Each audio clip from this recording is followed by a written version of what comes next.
जय श्री कृष्णा दोस्तों। आज की हमारी कहानी है सोने का पानी।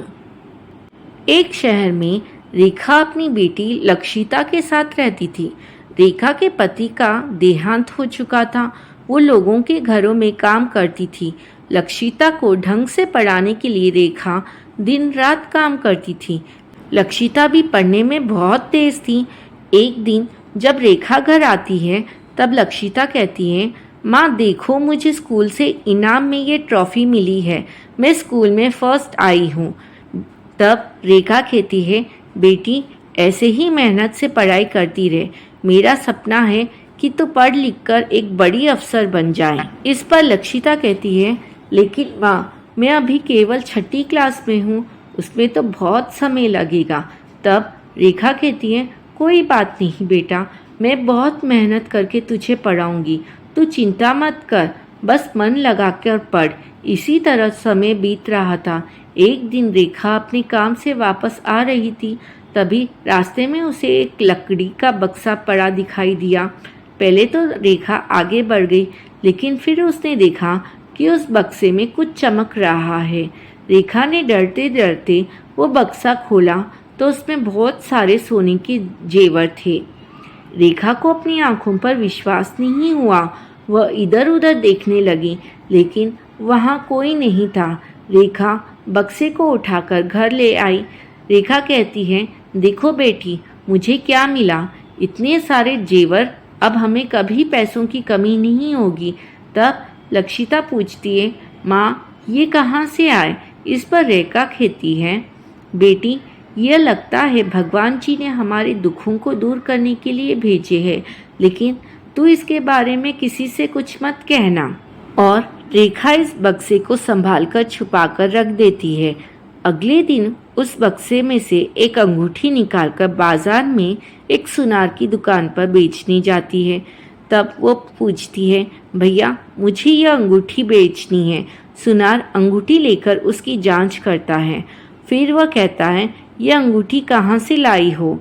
यह तो नकली है, इस पर केवल सोने का पानी है, अंदर तो सब पीतल ही पीतल है। इसके तो कोई 2 रुपये भी नहीं देगा तुझे।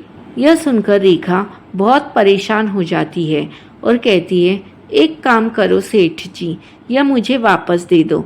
तब सुनार कहता है, लगता है तुझे पैसों की सख्त ज़रूरत है। एक काम कर, मैं इस अंगूठी के तुझे 100 रुपये दे देता हूँ। रेखा पैसे लेकर घर आ जाती है। कहती है, भगवान ने हमारे साथ धोखा किया है, हमें नकली जेवर दे दिए हैं। ये तो सब पीतल के हैं। वो तो सुनार ने तरस खाकर मुझे 100 रुपये दे दिए। लक्षिता बहुत चालाक थी। वह समझ गई कि सुनार ने मेरी सीधी सादी माँ को बेवकूफ़ बनाया है। माँ तुम एक काम करो, सुनार के पास चलो, उसे 100 रुपये वापस देकर अंगूठी वापस ले आते हैं। तब रेखा मना करती है, लेकिन लक्षिता उसे लेकर सुनार की दुकान पर पहुंच गई। रेखा सुनार से कहती है, सेठ जी वो अंगूठी मेरी सास की थी, वो अब झगड़ा कर रही है।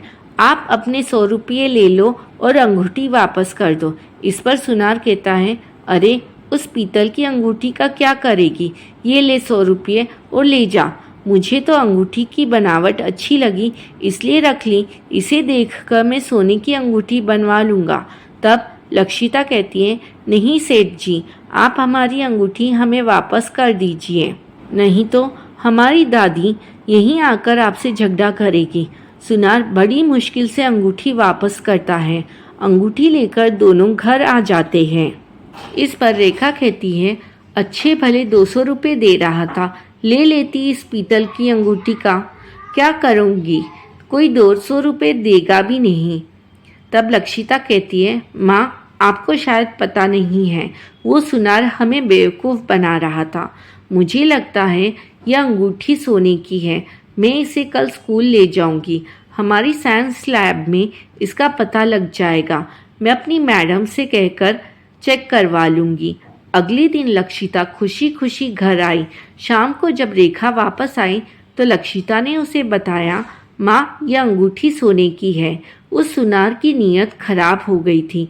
मेरी मैडम ने चेक करके बताया कि यह असली सोने की है और इसमें ज़रा भी मिलावट नहीं है। यह सुनकर रेखा कहती है, लेकिन अब हम क्या करें, हमें तो कोई भी बेवकूफ़ बना देगा। इस पर लक्षिता कहती है, माँ इन गहनों को रखा रहने दो, जब मैं पढ़ लिख कर बड़ी हो जाऊंगी तब इन्हें बेचेंगे, तब तक इनकी कीमत भी बढ़ जाएगी और कोई हमें बेवकूफ़ भी नहीं बना पाएगा। इसी तरह कई साल बीत जाते हैं। लक्षिता की पढ़ाई भी पूरी हो जाती है। पढ़ाई पूरी होने के बाद वो ज्वेलरी डिज़ाइनिंग का कोर्स करती है। उसके बाद वो कुछ गहने बेचकर मार्केट में एक दुकान खरीद लेती है। फिर दुकान के पिछले हिस्से में सोने के कारीगरों को नौकरी पर रख लेती है। फिर वो उन गहनों को पिघलाकर सुंदर सुंदर गहने बनवाकर दुकान में सजा देती है। लक्षिता और उसकी माँ दोनों दुकान पर बैठ जाती हैं। लक्षिता नए नए डिज़ाइन के गहने बनवाती, जिससे उसके गहने हाथों हाथ बिक जाते थे। कुछ ही दिनों में उनकी दुकान अच्छी चलने लगी। एक दिन दुकान पर वही सुनार आता है और वो लक्षिता से कहता है, बेटी क्या तुम मेरे लिए गहने डिज़ाइन कर दोगी? मेरे पुराने डिज़ाइन के गहने कोई नहीं खरीदता। इस पर लक्षिता कहती है, जी नहीं, आप सोने को पीतल के भाव में खरीद कर लोगों को बेवकूफ़ बनाते हो। हमें आपके साथ कोई काम नहीं करना। तब सुनार कहता है, नहीं बेटी, मैं ऐसा नहीं करता।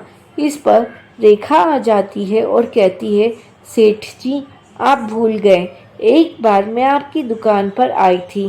फिर रेखा ने उसे अपनी सारी बात बताई। सुनार कहता है, बेटी मेरे से गलती हो गई, मुझे माफ़ कर दो, मेरा सारा धंधा चौपट हो गया। इस पर लक्षिता कहती है, नहीं आप चले जाइए।